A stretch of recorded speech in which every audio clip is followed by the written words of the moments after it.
Students, welcome to முப்படை training academy. அடுத்து நம்ம எபிசோட்ல சோசியல் சயின்ஸ் நம்ம பார்க்க போறோம். ஆல்ரெடி ஒரு எபிசோட் நம்ம சோசியல் சயின்ஸ்ல பார்த்துருந்தோம். இது அடுத்த எபிசோட நம்ம பார்க்குறோம். ஆல்ரெடி பார்த்த எபிசோட்ல இருக்கக்கூடிய டீட்டெயிலான தகவல்களை நல்லா டிஸ்கஸ் பண்ணி நீட்டாக நோட்ஸ் எழுதி வச்சுக்கோங்க. இப்போ அடுத்த எபிசோட்ல நம்ம சோசியல் சயின்ஸ்ல ஹிஸ்ட்ரி அண்ட் பார்த்துக்கிட்டீங்கன்னா ஜியோகிராஃபி இதுதான் மெஜாரிட்டியா பார்க்க போறோம். ஓகேங்களா? சிவிக்ஸோ வந்து நம்ம அடுத்தடுத்த இதில் பார்க்கலாம். எக்கனாமிக்ஸ் இது கிடையாது. ஹிஸ்ட்ரியும் ஜியோகிராஃபி கொஸ்டின்ஸ் மட்டும் தான் இருக்கு. ஓகே, ஹிஸ்ட்ரியும் பார்த்துட்டீங்கன்னா ஸ்பெசிஃபிக்கா மாடர்ன் ஹிஸ்ட்ரி நம்ம அதிகமாக வச்சுக்கிறோம். ஓகே, மாடர்ன் ஹிஸ்ட்ரி எப்படி கேள்வி கேட்கலாம், இயரை வச்சு எப்படி கேட்கலாம், ஒரு பர்சனோட நேம் வச்சு எப்படி கேட்கலாம், அந்த மாதிரி கேள்வி தான் அமையுது. ஒவ்வொரு கேள்வி தான் பார்க்கலாம். சரிங்களா? ஃபர்ஸ்ட் கேள்வி,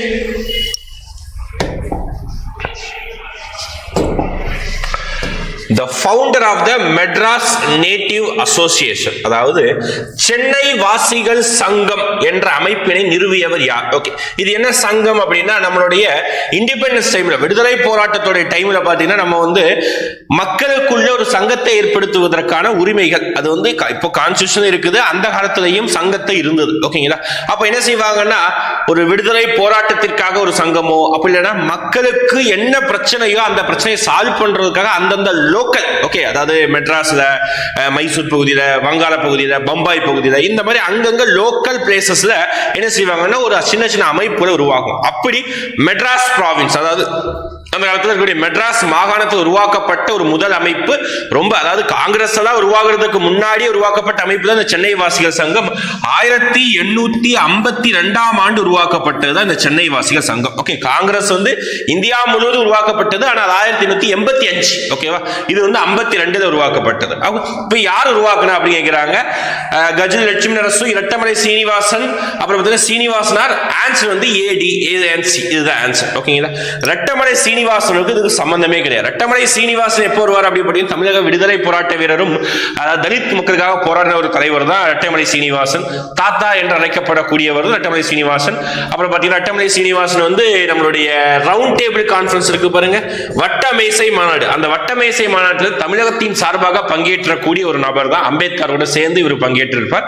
ரொம்ப சிறந்த நபர். ஓகேங்களா? ரைட். இப்போ வந்து சென்னை வாசிகள் சங்கத்துல கஜல் லட்சுமி நரசு, சீனிவாசனார், இவங்க ரெண்டு பேரும் வந்து பங்கேற்று, ரெண்டு பேரும் சேர்ந்தா இந்த சங்கத்தை உருவாக்குவாங்க. இந்த சங்கத்துடைய முக்கிய நோக்கம் என்ன அப்படின்னா, விவசாயிகளுக்கு ஏற்படக்கூடிய குறைகளை தீர்ப்பதும், வரி அதாவது அந்த காலத்துல வந்து பிரிட்டிஷ் என்ன பண்ணுவாங்கன்னா, விவசாயம் மேல போடப்பட்ட வரியை வந்து கட்டாயமா சித்திரவதை பண்ணி என்ன பண்ணுவாங்கன்னா அந்த வரி வந்து வசூல் பண்ணுவாங்க. அதனால என்ன பண்ணாங்கன்னா, இவங்களுடைய முயற்சியின் காரணமாக சித்திரவதை ஆணையம் அப்படின்னு சொல்லிட்டு ஒரு ஆணையமே 2 வருஷம் உருவாகி இருப்பாங்க. அப்போ இவங்களுடைய முயற்சியின் காரணமாக இங்கிலீஷ்ல சொல்லுவாங்கன்னா டார்ச்சர் கமிஷன் அப்படின்னு சொல்லுவாங்க, தமிழ்ல சித்திரவதை ஆணையம் அப்படின்னு சொல்லுவாங்க. ஓகே, இந்த ஆணையத்தை உருவாக்க முழு முயற்சி எடுத்தவர்கள் யாருன்னா சென்னை வாசிகள் சங்கம். அதே மாதிரி சென்னை வாசிகள் சங்கம் மாதிரியே தமிழகத்தில் மெட்ராஸ் மாகாணத்தில் உருவாக்கப்பட்ட இன்னொரு அமைப்பு 1884 உருவாக்கப்பட்டது, MMS அப்படி சொல்லுவாங்க. இதை வந்து MNA அப்படி சொல்லுவாங்க. சரி, MNA அப்படி சொல்லுவாங்க, மெட்ராஸ் நேட்டிவ் அசோசியேஷன்.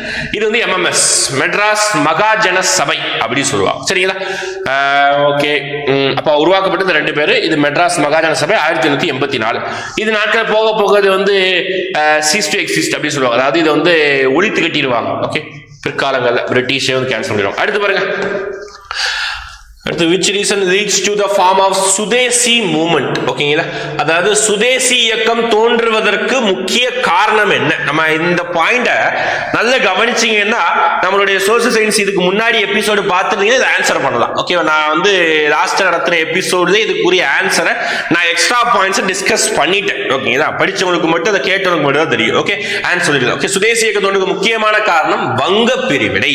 ஃபர்ஸ்ட் சுதேசி அப்படின்னா என்ன? ஓகே, சுதேசி அப்படின்னா என்னுடைய நாடு என்னுடைய பொருள். அப்போ என்னுடைய பொருளை தான் நான் யூஸ் பண்ணுவேன், என்னுடைய நாட்டை நான் தான் ஆளணும். அதுதான் இங்க சுதேசி இயக்கம் அப்படின்னு சொல்றாங்க. அப்போ ஏன் இது உருவானது அப்படின்னு இதுக்கு கதையை சொல்லியிருந்தேன்.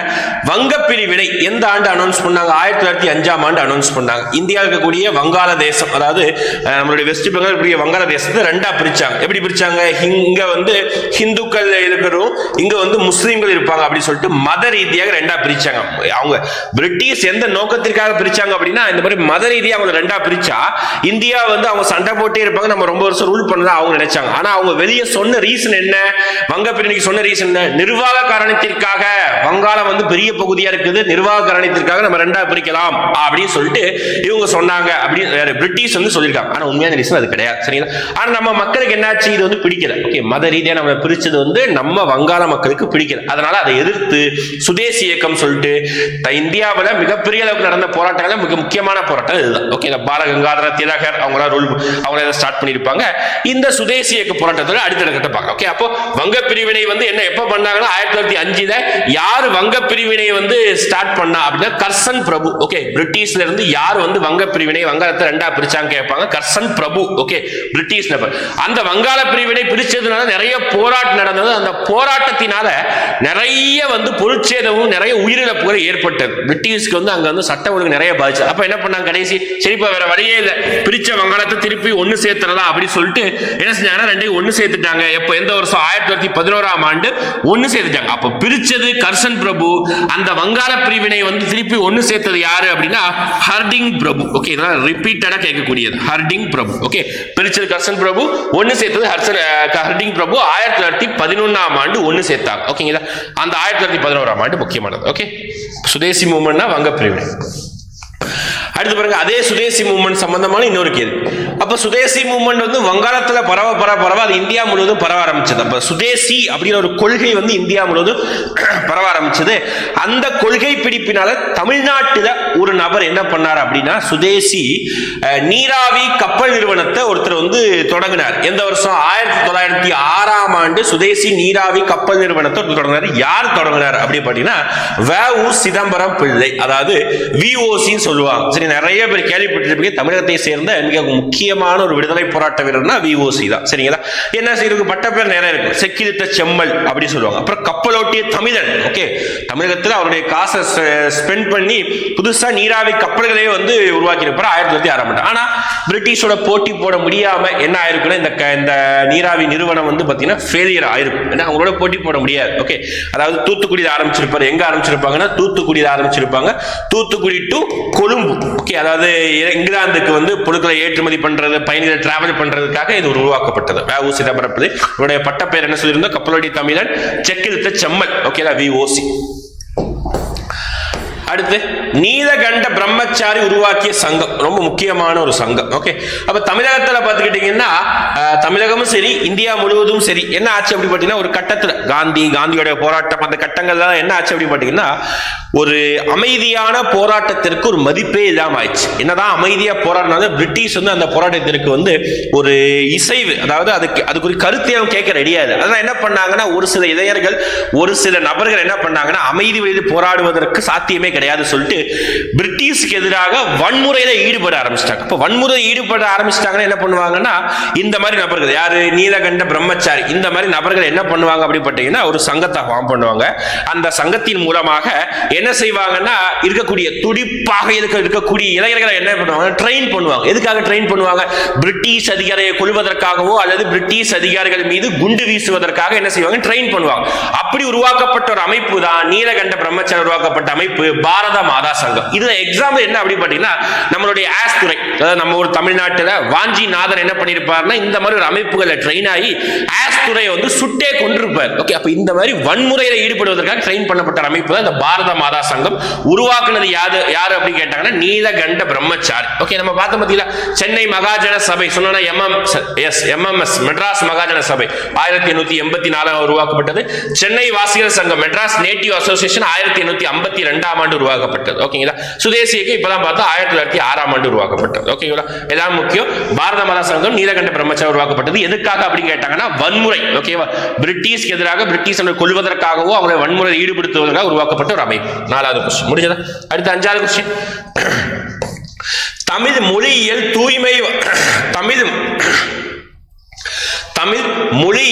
தூய்மைவாத வாதத்தின் தந்தை, அதாவது who is the father of purity argument in Tamil? என்ன சார் தமிழ் மொழியியல் தூய்மைவாதம்? தமிழ் மொழியில தூய்மை தேவையா அப்படின்னா கண்டிப்பா தேவை. என்ன அப்படி தேவை அப்படி பார்த்தீங்கன்னா, நம்மளுடைய தமிழ் மொழியில வடமொழி கலப்பு அதிகமாவே இருக்கு. நம்மளுடைய தமிழ் மொழியில இப்பவும் இருக்குது, அந்த காலங்கள் 1990களையும் அதிகமாவே இருந்தது. என்ன அப்படி பார்த்தீங்கன்னா, அந்த ஷாங்கிற வார்த்தை யூஸ் பண்றது, அப்புறம் ஜாங்கிற வார்த்தை யூஸ் பண்றது, அப்புறம் நம்ம இப்ப நம்ம சரளமாக பேசி கொண்டிருக்கக்கூடிய தமிழ் மொழியில இருக்கக்கூடிய வார்த்தைகள் தமிழ் வார்த்தைகளே கிடையாது. Okay, one of the TNPSC எக்ஸாம்ல ஒரு கேள்வி கேட்டிருந்தாங்க, அதை வச்சு நிறைய மீம்ஸ் கூட பரப்புனது. ஓகே, சம்திங் குரூப் 1 எக்ஸாம் நினைக்கிறேன். என்ன அப்படி பார்த்தீங்கன்னா, மன்னிப்பு எந்த மொழி சொல் அப்படின்னு கேட்டாங்க. என்னடா மன்னிப்பு, நம்ம இத்தனை வருஷமா நம்ம என்ன படிச்சுட்டு இருந்தோம், வந்து தமிழ் மொழி சொல் தானே அப்படின்னு சொல்லி நம்ம கேட்டுருப்போம். ஆனா அது உண்மையா மன்னிப்பு தமிழ் மொழி சொல்லி கிடையாது. அப்போ நம்ம புழக்கமா வந்து நம்ம பேசிக் கொண்டிருக்கக்கூடிய தமிழ் மொழியில நிறைய வடமொழி, அப்படி இல்லைன்னா நிறைய பக்கத்து தெலுங்கு, துளு மொழி, அப்புறம் வந்து கன்னட மொழி, இந்த மாதிரி மொழிகளுடைய கலப்பு அதிகமா இருக்கும். அப்ப அந்த கலப்பெல்லாம் இல்லாம தூய தமிழை நம்ம கண்டிப்பா பேசணும்னு சொல்லிட்டு இவர் வந்து முறையிட்டார். அதனாலதான் இவர் வந்து தமிழ் மொழிகளின் தூய்மைவாதத்தின் தந்தை என்று கூறப்படுகிறார். யாரு அப்படி பார்த்தீங்கன்னா, மறைமலை அடிகளார் அப்படி சொல்லுவாங்க. இவரை பத்தி அடுத்த ஒரு டாபிக், ஒரு கொஸ்டின் வருது, மறைமலை அடிகளார். இவர் தான் தமிழ் தூய்மையா இருக்கணும் அப்படின்னு சொல்லிட்டு, அந்த பேர் கூட எல்லாமே தூய்மையா இருக்கும் அப்படி சொல்லுவாங்க. ஓகேங்களா? அப்படி பார்த்தீங்கன்னா இவருடைய பேரு பார்த்தீங்கன்னா பர்திமார் கலைஞர். நீங்க புக்கில் தமிழை படிப்பீங்க. இவருடைய பேரே பார்த்தீங்கன்னா ஆக்சுவலா சூரிய நாராயண சாஸ்திரி அப்படிதான் இவருடைய பேரே இருக்கும். அது வந்து சூரிய நாராயண சாஸ்திரி, அது பேரை பார்த்தா தெரியுது வடமொழி மாதிரி. அதை தூய தமிழ பர்திமார் கலைஞர் அப்படின்னு சொல்லிட்டு அதை மாத்திருக்கு. இதுதான் வந்து அந்த தூய தமிழா மாத்திரம். ஆன்சர் வந்து மறைமலை அடிகளார் தான். சரிங்களா? அடுத்து பாருங்க, இதை வச்சு சித்தாந்த தீபிகா என்னும் பத்திரிகையில் பணிபுரிந்தவர். நான் சொன்ன சித்தாந்த தீபிகா பத்திரிகை எதுக்காக அப்படி பார்த்தீங்கன்னா, தூய்மை, தமிழ் தூய்மை வாதத்தை பற்றி பேசக்கூடியதுதான் இந்த சித்தாந்த தீபிகா அப்படிங்கிற ஒரு பத்திரிகை. அப்ப இந்த சித்தாந்த தீபிகா என்னும் பத்திரிகையில பணிபுரிந்தவர் யார் கேட்டாங்கன்னா, நம்ம தூய்மை வாதத்துக்காக யார் போராடினாரு? மறைமலை அடிகளார் தான். அவர் தான் பார்த்தீங்கன்னா இந்த பத்திரிகையில வந்து பணிபுரிந்தவர். சரிங்களா? அடுத்து, திராவிடர் இல்லம் என்ற பெயரில் தங்கும் விடுதியை நிறுவியவர் யார் அப்படி கேட்கிறாங்க. அதாவது who founded the guest house in the name of திராவிட இல்லம்? என்ன சார் சம்பந்தமே இல்லை அப்படி இருக்குன்னா, எஸ் இருக்குது. அதாவது சென்னையில மக்கள் என்ன பண்ணாங்க அப்படி பார்த்தீங்கன்னா, படித்து கொண்டிருக்கக்கூடிய இளைஞர்களுக்கு தனியாக என்ன பண்ணாங்க அப்படி பார்த்தீங்கன்னா, கெஸ்ட் ஹவுஸ் அப்படிங்கிற ஒரு விஷயத்தை வந்து உருவாக்குனாங்க. அதாவது விடுதி அப்படிங்கிற ஒரு விஷயத்தை வந்து உருவாக்குனாங்க. அதை யார் உருவாக்குனாங்க அப்படி பார்த்தீங்கன்னா, சி நடேசனார் உருவாக்குனாங்க. இதுக்கு பேக்ரவுண்ட் என்ன விஷயம் அப்படி பார்த்தீங்கன்னா, 1916ஆம் ஆண்டு தமிழ்நாட்டில் நீதி கட்சி, அதாவது ஜஸ்டிஸ் பார்ட்டி அப்படி சொல்லி உருவாக்குனாங்க. அதுக்கு இன்னொரு பேர் சொல்லுவாங்க சவுத் இந்தியன் லிபரல் ஃபெடரேஷன், தென்னிந்திய நல உரிமை கூட்டமைப்பு இருக்கும். அது உருவாக்குனாங்க. அது உருவாக்குனது ஆக்சுவலா 3 பேர். யாரெல்லாம் பாருங்க, C Natesanar, Sir P T. Thyagarayar, T M. Nair. 3 பேர் சேர்ந்து உருவாக்குனது இந்த நீதி கட்சி. சரிங்களா? இந்த நீதி கட்சி அதுல ஒரு நபர் தான் சி நடேசனார். அவரு திராவிடர் இல்லம், அதாவது படிக்கக்கூடிய இளைஞர்களுக்குன்னு தனியா ஒரு வந்து இல்லத்தை உருவாக்குறாங்க. ஓகேவா? நெக்ஸ்ட் கொஸ்டின் போலாமா? Next question, 8வது. Which country highly shared the border with India? ஆக்சுவலா பார்த்தீங்கன்னா, நம்ம பிசி அல்டிமேட் பண்ணும்போது, ஓகே, நிறைய பேர் பார்த்து போய் பிசி அல்டிமேட் பண்ணும்போது முதல் கொஸ்டின் நம்ம இதுதான் வச்சிருந்தோம். ஓகேங்களா? ரொம்ப ஜியோகிராஃபி ரிலேட்டடா ரொம்ப முக்கியமான ஒரு கொஸ்டின். ஓகே, அப்ப எந்த நாடு வந்து இந்தியாவோட அதிகபட்சமா எல்லையை பகிர்ந்து, அப்ப இந்தியாவுடைய ஃபர்ஸ்ட் எந்த நாடுகள் தான் எல்லை பகிர்ந்து கொள்கிறது அப்படின்னு நம்ம தெரிஞ்சுக்கணும். சரிங்களா? ரஃபா ஒரு இந்தியா மேப் வரைஞ்சுக்கிறோம். அப்ப இதுதான் இந்தியா மேப் அப்படிங்களா? இப்போ இந்தியா மேப்புக்கு நம்ம வந்து நார்த், சவுத், ஈஸ்ட், வெஸ்ட், வடக்கு, தெற்கு, கிழக்கு, மேற்கெல்லாம் தெரிஞ்சு வச்சுக்கணும். ஓகே, இங்க எப்பவுமே வரைஞ்சிட்டு போட்டுறணும். ஓகே, நார்த், சவுத், இது ஈஸ்ட், இது வெஸ்ட், அதாவது வடக்கு, தெற்கு, கிழக்கு, மேற்கு, அது தெரிஞ்சுக்கணும். ஓகே, எந்த இருக்கு. அப்போ மேற்கு பகுதியில் இருக்கக்கூடிய நாடு எந்த நாடு? இந்த இதுக்கு நம்மளுடைய எதிரி நாடு அப்படி நம்ம சொல்ல என்ன நாடு இருக்குது? பாகிஸ்தான் இருக்குது. ஓகேங்களா? பாகிஸ்தானுக்கு மேல ஜம்மு காஷ்மீர் பகுதியில் கொஞ்சமா நம்மளுடைய பார்டர் ஷேர் பண்ணுது, அதுதான் பாத்தீங்கன்னா ஆப்கானிஸ்தான். ஓகேவா? அதுக்கடுத்து வட கிழக்கு பகுதியில் இருக்கக்கூடிய நாடு பார்த்தீங்கன்னா பெரிய நாடு இங்க இருக்கும், சீனா இருக்குது. ஓகேங்களா? அந்த சீனாவுடைய பிட்வீன் கேப்ல தான் 2 நாடு இருக்கும். ஓகேங்களா? ஒன்னு பார்த்துக்கிட்டீங்கன்னா நம்மளுடைய நேபாளம், இன்னொன்னு பூட்டான். ஓகேவா? அப்போ 1, 2, 3, 4, 5 ஆச்சு இப்போதைக்கு. ஓகே, அடுத்து இங்க வந்துட்டீங்கன்னா இந்த சைடு பாத்தீங்கன்னா மியான்மர் நாடு ஷேர் பண்ணுது. ஓகேங்களா? மொத்தமா இத்தனை நாடுகள் நம்மளுடைய ஷேர் பண்ணுது. ஆனா இதுக்குள்ள இந்தியாவுக்குள்ள அடங்குன மாதிரி ஒரு கண்ட்ரி இருக்குது. அந்த கண்ட்ரி தான் என்ன பார்த்தீங்கன்னா இந்த இடத்துல இருக்கும், ரொம்ப முக்கியமான கண்ட்ரி, வங்காளதேசம். சரிங்களா? அப்போ 1, 2, 3, 4, 5, 6, 7 நாடுகள் வந்து நிலப்பரப்பை ஷேர் பண்ணுது. ஓகேங்களா? ஒரே ஒரு நாடு பார்த்தீங்கன்னா இங்க இலங்கை அப்படின்னு இருக்கு. இது நீர்ப்பரப்பை தான் ஷேர் பண்ணும். நில எல்லையை 7 நாடுகள் வந்து பகிர்ந்து கொள்கிறது. இதுல வந்து நினைக்கிறாங்க அதிகபட்ச எல்லை அப்படின்னா பாகிஸ்தான் அதிகபட்சமா இருக்குமோ, சார் சீனா பெரிய நாடு இது அதிகபட்சமா இருக்குமோ அப்படின்னு நம்ம நினைப்போம். ஆனா வங்காளதேசம் நம்ம நாட்டுக்குள்ள மேப் பார்த்தே தெரியும், நம்ம நாட்டுக்குள்ளேயே குட்டி இந்தியா மாதிரி இவ்வளோ சுத்தி இருக்கும். அதனால வங்கதேசம் தான் அதிகபட்சமாக எல்லையை பகிர்ந்து கொள்கிறது. 4156 கிலோமீட்டர் பரப்பு வந்து பகிர்ந்து கொள்கிறது. ஓகேங்களா? அப்ப குறைந்தபட்சமாக எந்த நாடு பகிர்ந்து கொள்கிறது? 106 கிலோமீட்டர் வந்து ஆப்கானிஸ்தான் பகிர்ந்து கொள்கிறது. ஓகேங்களா? அப்ப சீனாவை பகிர்ந்து, பாகிஸ்தான் பகிர்ந்து, ஆனா அதிகபட்சம் குறைந்தபட்சம் தெரிஞ்சுக்கணும். அதிகபட்சம் தான் நமக்கு ஆன்சர் வங்காளதேசம். ஓகேவா? ரைட். மொத்தம் 7 நாடுகள் பகிர்ந்து கொள்கிறது. அடுத்து which river originated from the Victoria Lake? Okay, Victoria ஏரியில் உற்பத்தியாகும் நதி எந்த நதி அப்படி கேட்கிறாங்க. ஓகே, அப்போ வந்து பாத்தீங்கன்னா ஃபர்ஸ்ட் வந்து நம்ம ஆப்ஷனை பார்ப்போம். இந்த இதுக்கு வந்து ஆப்ஷன் பார்க்கலாம். ஓகே, நைல் நதி, வைகை நதி, காவிரி நதி, பிரம்மபுத்திரா நதி. நமக்கு தெரிஞ்ச நதினா காவிரி நதி தெரியும். காவிரி எங்க உற்பத்தி ஆகுது? கர்நாடகாவில் உற்பத்தி ஆகுது, குடகுல உற்பத்தி ஆகுது. அப்போ விக்டோரியா ஏரிகிறது வந்து இன்னும் வெளிநாட்டில் இருக்கிற பேர் மாதிரி இருக்குது. அப்போ இது கண்டிப்பா வராது. வைகை நதி எங்க ஓடுது? மதுரைகள்ல ஓடுக்கூடிய ஒரு நதி பேர் தான் வைகை நதி சொல்றாங்க. மதுரை தான் இந்த மாதிரி விக்டோரியா ஏரி அப்படின்னு சொல்லிட்டு பிரிட்டிஷ் பேர் இருக்கிறது இருக்குமா? கிடையாது, அதுவும் கிடையாது. அப்ப அதுவும் வராது. பிரம்மபுத்திரா ரிவர் படிச்சவங்களுக்கு தெரியும். பிரம்மபுத்திரா சீனாவில் உருவாகக்கூடிய ஒரு ரிவர். ஓகேங்களா? பிரம்மபுத்திராவும் அது பேர் என்ன சிந்து நதியும் ஒரே இடத்துல உருவாகி பிரிஞ்சு திருப்பி இந்த சைடு வரும். ஓகே, அப்ப இதுவும் கிடையாது.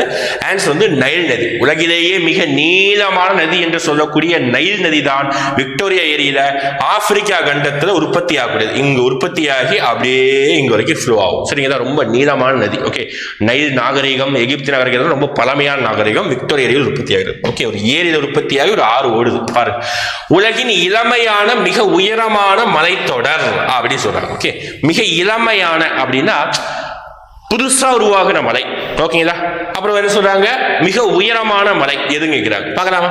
ஃபர்ஸ்ட் இளமையான அப்படின்னா புதுசா உருவாகி இருக்கணும். நல்ல அவசியம், புதுசா உருவாகி இருக்கணும். ஆரவழி மலைத்தொடர் சொல்றாங்க. ஓகேவா? நம்மளுடைய கருத்தடிப்படையில் ஆரவழி மலைத்தொடர் வராது. நான் ஏன்னு சொல்றேன், மேப் படிச்சீங்கன்னா நமக்கு தெரிஞ்சிருக்கும்.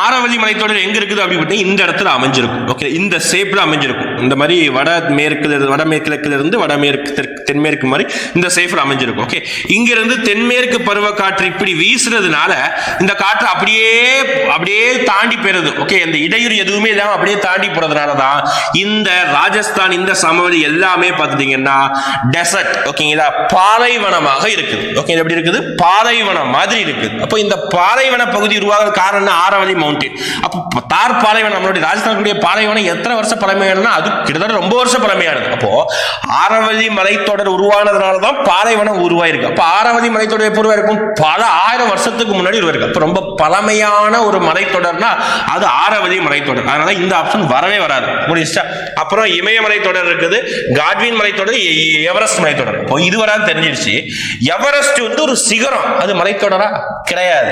அதே மாதிரி காட்வின் ஆஸ்டின் ஒரு சிகரம் தான், அது ஒரு மலைத்தொடர் கிடையாது. அப்ப இது வராது. அப்ப இமாலயா மலைத்தொடர். என்ன சார் இமாலய மலைத்தொடர்? புதிய மலைத்தொடர். ஆமா, உண்மைதான். இமாலய மலைத்தொடர் தான் உலகிலேயே மிக இளமையான மடிப்பு மலை அப்படின்னு சொல்லுவாங்க. சரிங்களா?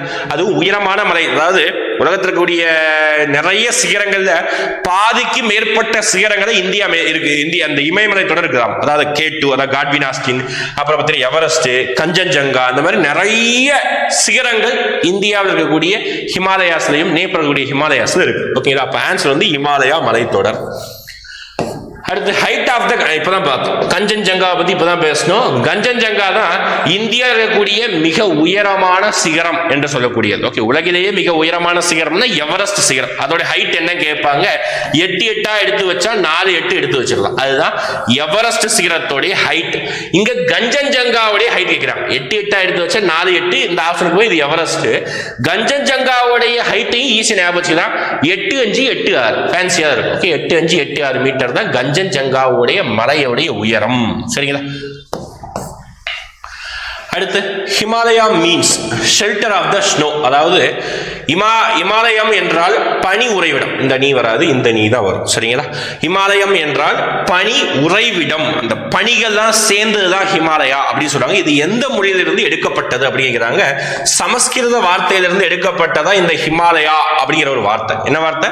சமஸ்கிருத மொழியிலிருந்து எடுக்கப்பட்டது இந்த ஹிமாலயா வார்த்தை. அப்போ ஹிமாலயா அப்படின்னா என்ன மீனிங்?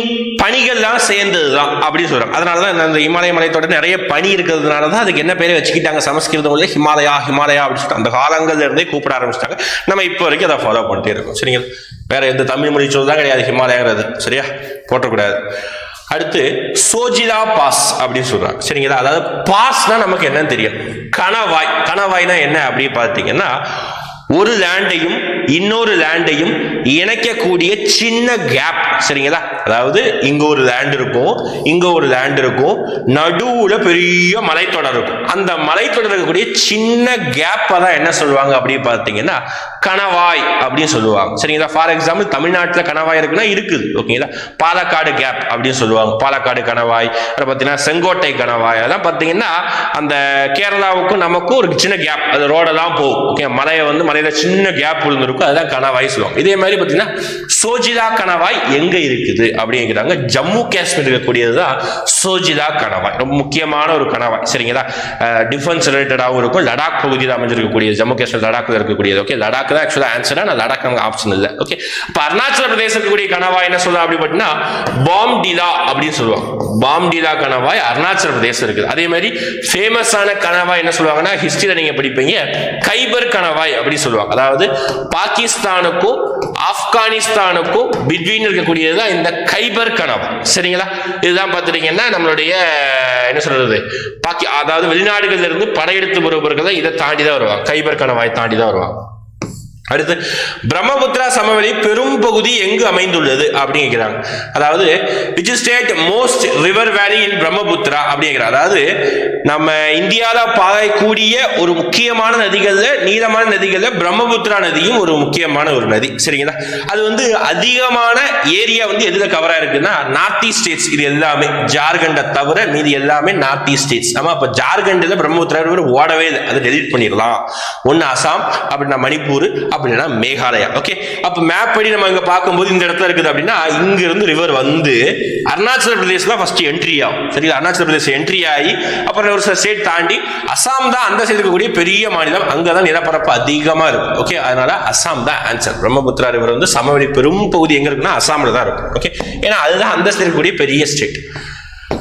அடுத்து தென்மேற்கு பருவக்காற்று எந்த மாத இறுதியில் பின்னடைகிறது அப்படிங்கிறாங்க. நல்ல ஒரு கொஸ்டின். ஓகேங்களா? இந்த மாதிரி கொஸ்டின்ஸ் தான் நமக்கு வந்து படிச்சு மனப்பாடம் பண்றதோட புரிஞ்சு படிச்சு ஆன்சர் பண்றது இந்த மாதிரி கொஸ்டின்ஸ் தான். இதுதான் நிறைய பேர் தப்பு பண்றது, மனப்பாடம் பண்றோம். ஓகே, ஃபர்ஸ்ட் தென்மேற்கு பருவக்காற்று எந்த மந்த் ஆரம்பிக்கிறது, எங்க இருந்து எங்க ஆரம்பிக்கிறது பார்க்கலாம். ஓகே, தென் மேற்கு அவங்களே சொல்லிட்டாங்க. ஓகே, அப்ப தென் இதுதான், மேற்கு இதுதான். அப்ப இங்க இருந்து தான் காத்து அடிக்க ஆரம்பிக்கும். ஓகேங்களா? இப்ப எந்த மாசம் தென்மேற்கு பருவக்காற்று ஸ்டார்ட் ஆகுது அப்படி பார்த்தீங்கன்னா மே இறுதி, அப்படி இல்லைன்னா பார்த்தீங்கன்னா நம்மளுடைய ஜூன் மாசம் ஸ்டார்ட் ஆகும். ஓகே, அதிகபட்சம் ஜூன் முதல் வாரம் ஸ்டார்ட் ஆகும். அதனாலதான் பார்த்தீங்கன்னா கேரளா, கர்நாடகா இந்த கடற்கரையோரம் தான் ஜூன் முதல் வாரம். ஸ்கூல் திறக்கிற டைம் அநியாயத்துக்கு மழை பெய்யும். ஸ்கூல் திறப்பாங்க, உடனே லீவ் விட்டுருவாங்க. ஓகேங்களா? கேரளாவில் தான் அதிகபட்சம். ஓகேங்களா?